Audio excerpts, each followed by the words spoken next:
Hello everyone, it's me, Clayton. I just got back from watching the new Halloween movie, starring Jamie Lee Curtis and with the music provided once again by John Carpenter and written by Danny McBride of all people. Now, the original Halloween is a film that needs no introduction.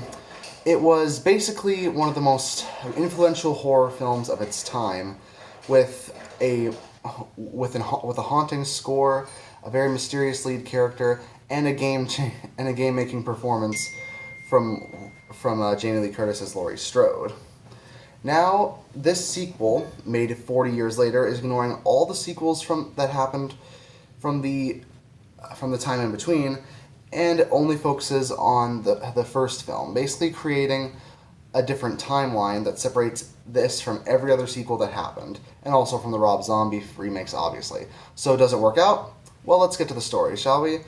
The story is that it's also 40 years after the events of the original Halloween, and Laurie Strode has become a paranoid wreck as she has gotten herself a bunch of guns and basically created this huge safe house for herself, just in case Michael ever manages to escape again.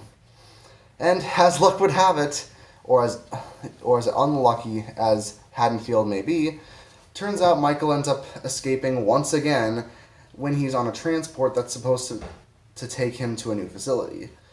And of course, he goes around murdering people once again, so it's up to Laurie Strode to not only protect herself but also her family, as she sees this as the perfect opportunity to kill Michael once and for all.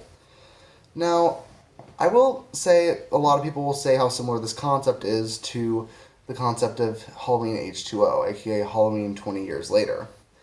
Now, it may have a premise that's a little bit similar to that at first glance, but what I like about this film is that it focuses on a Laurie Strode that we haven't seen before, one who's clearly traumatized by the incident, yes, but also so willing to overcompensate for how she was essentially a huge victim in the first film by trying as hard as she can to act as essentially by basically trying as hard as she can to want to kill Michael in this film, to the point where she practically prayed every single night that he'd escape just so she could end his life once and for all.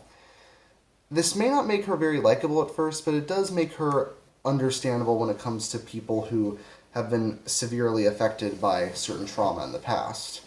And it does make her a rather interesting character. In my opinion, Jamie Lee Curtis's performance and the way her character is written is one of the best aspects about the film. Another great aspect is, of course, Michael himself.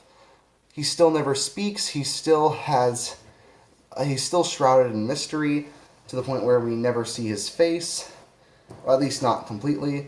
And his mask looks excellent. So he basically checks off all the boxes for feeling like the original Michael. He definitely gives that same vibe of just an unstoppable killing machine where the fear about him is how little we know about him.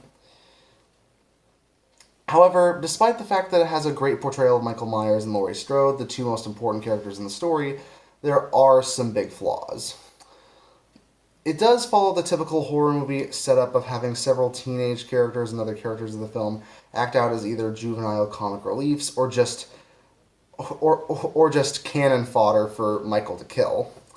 There are several characters who feel like they're only in there for subplots that'll eventually lead to their deaths, or who have storylines that don't further anything at all. They're just there to pad out the runtime before we get to the climax.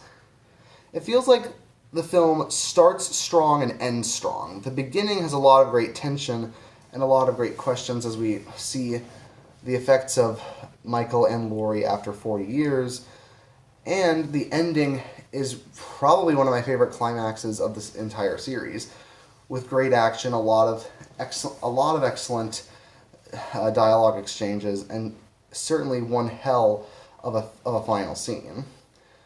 I will not spoil it for you, but let's just say it's going to be discussed by film critics for a while.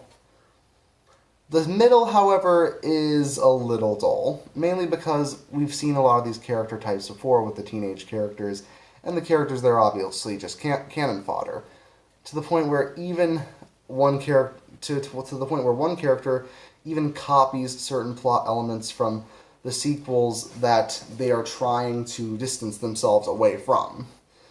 I won't spoil it, but let's just say if you're trying to do something different with the story, you probably shouldn't copy elements from the sequels that you are cutting out of the timeline. That's just my thoughts on it. But it only does that a few times to the point where it didn't get grating for me. And the rest of the film is actually a pretty good time. It's well shot, it's gory and violent, it's got tons of interesting aspects when it's not also trying to squeeze in as many F words as possible. To me, it's the second best out of the Halloween films. Not perfect, but definitely a fun ride. I give Halloween 2018 an 8 out of 10. See you next time.